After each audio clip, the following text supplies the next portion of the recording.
Statue of unity ખાતે ચાલી રહેલા ભારત પર્વમાં સહભાગી થવા ઉત્તર પ્રદેશના મુખ્યમંત્રી યોગી આદિત્યનાથ કેવડિયા સ્ટેચ્યુ ઓફ યુનિટીની મુલાકાત લઈ સરદાર સાહેબની પુષ્પાંજલિ અર્પણ કરી સીધા ભારત પર્વની ઉજવણીમાં પહોંચ્યા હતા।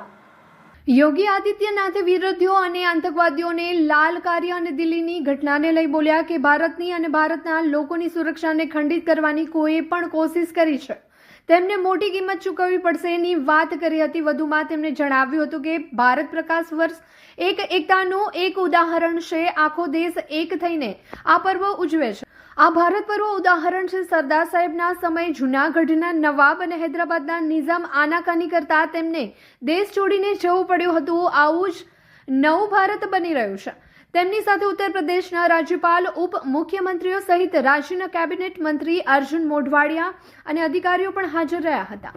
सरदार साहब के समय में उस समय कुछ रियासतें ऐसी थी जिनमें जूनागढ़ का नवाब और हैदराबाद का निजाम जो भारत गणराज्य में आने के लिए आनाकानी कर रहा था, लेकिन सरदार साहब ने कहा वे प्यार से मानोगे ठीक है, नहीं तो दूसरे भी तरीके हैं मनाने के लिए।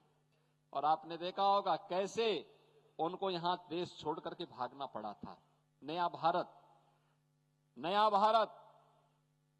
भारत की सुरक्षा, भारत की संप्रभुता और भारत की अखंडता के साथ कोई समझौता नहीं करता है।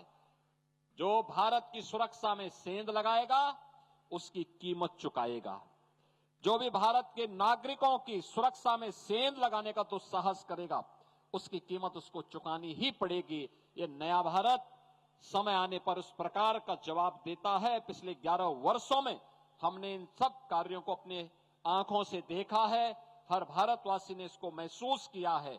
आज सरदार सरोवर के इस तट पर स्टैच्यू ऑफ यूनिटी के सानिध्य में होने वाले प्रकाश पर्व के लिए मैं गुजरात सरकार और इससे जुड़े हुए उन सभी महानुभावों का हृदय से धन्यवाद करता हूं, हृदय से अभिनंदन करता हूं और विश्वास करता हूं ये प्रकाश पर्व, ये भारत प्रकाश पर्व भारत में एक भारत श्रेष्ठ भारत के प्रधानमंत्री मोदी जी के विजन को पूरे देश के अंदर हर एक टूरिज्म के उस स्पॉट पर, चाहे वह स्पिरिचुअल टूरिज्म का हो या फिर किसी भी प्रकार के टूरिज्म से जुड़े हुए एडवेंचर से जुड़ा हुआ हो, इन सभी स्थलों को इसी प्रकार से भारत पर्व के रूप में एक भारत श्रेष्ठ भारत के रूप में आगे बढ़ाने में अपना योगदान दे पाएंगे।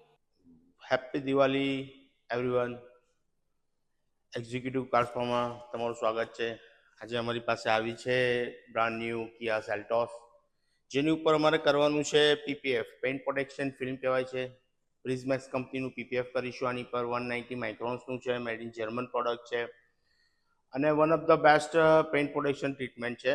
જેમ કે તમારી ગાડી ઉપર નોર્મલ સ્ક્રેચથી પ્રોટેક્શન તો કરે છે, બટ સાથે સાથે એ હાર્ડ સ્ક્રેચથી પણ પ્રોટેક્શન કરે છે।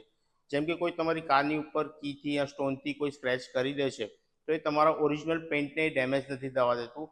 એ કદાચ થાય તો તમારું પીપીએફ ડેમેજ થાય। So one of the best solution છે। નોર્મલ સ્ક્રેચ જેવા કે આવે છે તો એ સેલ્ફ ફિલિંગ હોય છે, જેવું તમારી સનલાઇટની અંદર કાર આવશે તો ઓટોમેટિક હીલ થઈ જશે। સો બેઝિકલી જોવા જઈશું તો આ one of the best paint protection treatment છે for dark shade car and light shade car માટે। સો તમારે પણ જો તમારી કારમાં કરાવવું હોય તો તમે અમારો કોન્ટેક્ટ કરી શકો છો। આ અમારો પ્રોજેક્ટ નંબર 520 છે, 520 છે, જેમાં અત્યાર સુધી ભરૂચ જિલ્લાની અંદર સૌથી વધુ કાર પીપીએફ કરી ચૂક્યા છે। 10 વર્ષનો અનુભવ છે, તો તમે ફીલ ફ્રી અમારો કોન્ટેક્ટ કરી શકો છો एक्ઝિક્યુટિવ કાર્સમાં। Thank you.